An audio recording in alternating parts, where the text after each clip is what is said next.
Today we are going to discuss about work planes on Autodesk Inventor, and essentially what work planes are a flat piece of plane, just a plane where you place your sketch on.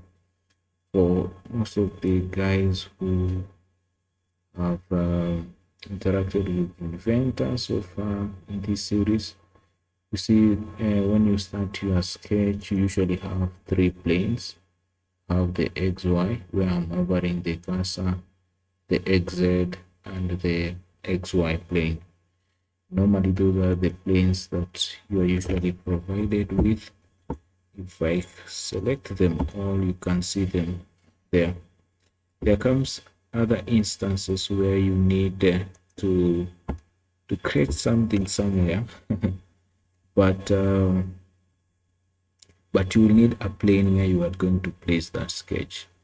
So that's what I want us to look at here, and so let's get started. Yeah, so the first thing, one of the things on your interface is this icon here called plane. Essentially that is what you are going to be using to create other intermediate planes. For instance, let's say you are creating a plane in between. You want a plane that is at the middle here, but I think that plane is there. You can use this, the XY plane. It's there, but I want us to assume that it was not there. All right, so how do you have created this plane that is passing in between there? You can see it's making this part to be symmetrical at that point. So what you will do, you come to plane, click on this first face, and then click on the other face. So what it will do is going to create this plane at the middle here. Now that's where you start sketching on. All right, that is one of the planes there. Then the other, sometimes you want a plane that is 45 degrees. For instance, we have this face and then we have this face. So we need a plane that is angled at that point. So click on that plane, which is 90 degrees with the bottom, and then click this one. So you can see that plane there. If we look at it photographically from the front, you can see that plane there is angled at 45 degrees. All right, and then you can just click on it and then you create your sketch. You can extrude your sketch depending on what you want to do. All right, moving on to another type of plane. Sometimes this one is constant, it's at 45 degrees, but let's say you need a plane that is going to be sitting at the edge, this here, but now it's going to be sitting on this edge but angled at a particular angle. Then what will you do there? Such kind of a case. All right, so there are many things that you can do. All right, one thing I always like to do, or you can do, just click on the plane, select a face, especially this top face, and then click on the edge. All right, so once you've done that, you will see you are presented with this dialog box here, and then there we have, by default, it's at 90 degrees, so it's perpendicular to the other face. But this angle here, you can change it to something like 30. So when you do that, you can see that angle there, it's at 30 degrees. You can even click that arrow pointer there, and then you can drag it around. Alternatively, you can type, even if it's 45 degrees. You can even use a negative. For the negative, it will flip it to the other side. Hope you can see that. And then you can enter any number, any angle that you like. You can even do 30 degrees. And then once you are satisfied with that, you can click OK.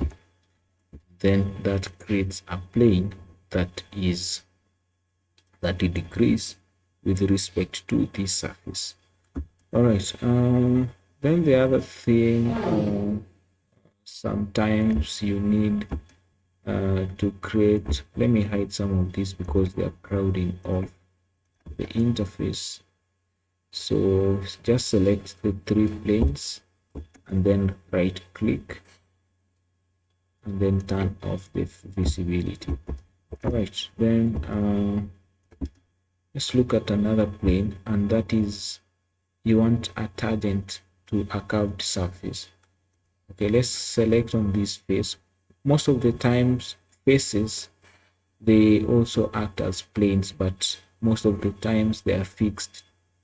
Yeah, so let's click here and select and make this half section here to be a complete circle. Then I'm going to project geometry, and then let's create a circle from there to that point, then click finish. Then let's extrude this circle by using the extrude command. If you have not gone through how extrude feature works, I have a video there. I'm going to link it in the description so that you watch that if you are a beginner. All right, so we have this, but we want to extrude this to the other side. So select extrude to, we want it to come to this face here. Then it can be anything, it can be a joint, whatever, but I'm going to make it as a new solid or just fixed or a union kind of. And then you can see now there we have that. We're going to create a plane that is parallel to this surface but tangent to this curved surface. All right, so essentially you will click on this face and then click on that curved surface, and then just like magic or chickadee you have that plane there that is sitting perfectly at that curved surface. All right, that is just a few of the things that you can do. There are so many ways you can do, but one thing I'm going to say is that mostly for beginners, this is just a few methods of doing it, but beginners will tend to click this arrow down, and then there are these options here whereby they're kind of beginner friendly, but sometimes they limit you in terms of what you can do. Essentially, before this was introduced to Inventor, we used to have just this icon here where we just click at different points and then you see what it does, of which is a good thing. Yeah, so I'm not going to really encourage someone who's starting up to use this prefixed features that we have here. So essentially it's a good practice to use the plane feature, and then when you click things around, it will always, you will get a preview of what it's going to do. All right, let's look at something else. We can create a plane between, we can use points, we can use lines, we can use faces to create other points. For instance, I'm going to create a plane using points. So once you have selected plane there, you can click this as your first point, then click that as your second, and then you can click that.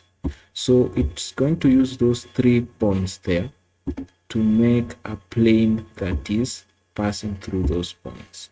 All right, so that is what that action does.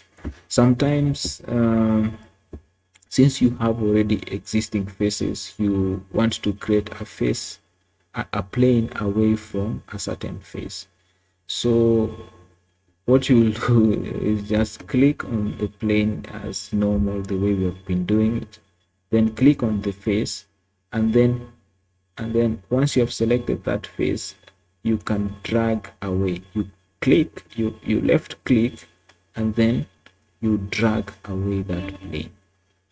Yeah, so you can even put dimensions there. Say that plane you want it to be 200. That's too far. 200 millimeters, because I think I'm in inches currently. Then once you are satisfied, you click OK. That's essentially using a face, and then you are dragging away from that face to create a work plane. All right, let me also hide these planes. Then we do something else. Some other times you will need okay, there are so many other things, but the other thing I wanted to talk about is sometimes you have a sketch. Let's go ahead and create a sketch on this plane. Then we're going to use a polyline. Not a polyline really, but a spline, which is kind of like this. Then once we are done, we click OK. All right, so and then want to click finish. So we have this spline here that is on that face, and then what I want us to do here is to create a plane that is essentially normal to this curved surface, yeah, at this particular point. Click on plane as usual, click at that point, and then click on the polyline. So what Inventor will do there is going to create for you a plane that is perfectly normal at 90 degrees to that curved surface. And then you can go ahead there and sketch whatever you want to sketch at that particular point. So we can go and project geometry, project that point, and then we can create a circle there. We can say it's going to be okay, that distance is okay. Click finish, and then we can go not extrude really, but we are going to create a sweep. Select that as your profile, and then it's going to autocomplete because it knows that that is the profile. But we want to create a cut, and then click OK. So you can see what we have there. It uses that to do that. Yeah, it's cool, something nice. All right, maybe what else have I not really looked at? But I think that's just a few. That is just scratching the surface of what planes you can actually do. But then the other point I would like to also explain here is a plane normally has two sides. So let me click that and drag outside and click OK. So a plane essentially has two surfaces. We have the positive side, which is usually this color, which is what is this color? But there is that color, and then there is the green side. So the side that looks orange in color is essentially the positive side, and then the greenish side here is the negative side. Yeah. What that means is that if you're creating a plane, another plane away from this surface, because you can just click on that surface, and then when you drag outside, you can see the values there are positive. But if you were to drag it towards that side, you can see now whatever we have here is a negative value, meaning that that other end is usually the negative face. Yeah. All right. Then the other thing is that let's say you want the negative side to be, let me hide this other plane here.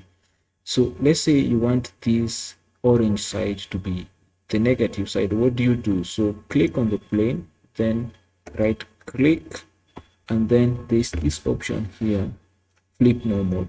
So flip normal, it's going to flip it to the other side such that the other side goes to the other side. Yeah, that is what flip normal does. And then sometimes you have this plane, and then maybe you are worried if, let's say, I had created another sketch at this section here. Does this mean that I will only limited in terms of the area that we can sketch within this vicinity? Absolutely not.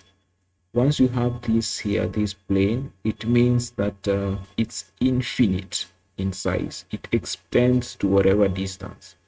Let me prove to you that. So if we click sketch and create a circle that is some distance away from this, then we click finish.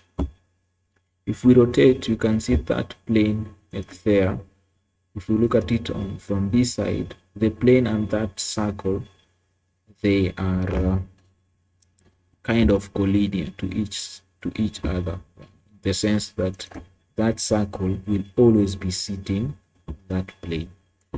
All right, so the plane, you can always resize it to any size that you want. So you can just click, okay, you can always resize it. You can click at those endpoints and then drag to make it any size. Yeah, like that. You can resize it to any size, and let's say you want it to be more bigger than this. You can always right click again and then click auto resize. Yeah, so it's going to size it with respect to wherever that sketch is. So this is what I mean. You click that endpoint and drag it out. Okay, I think auto resize is still on, but let's turn it off. Then we drag outside like that, make it smaller. Then when we right click, we click and then right click and then click auto resize, it's going to extend that plane to wherever we have the sketch. Yeah, that is what it does.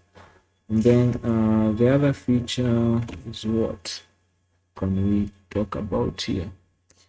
All right, that is some of the few things that we can talk about. I really didn't want to keep this video long.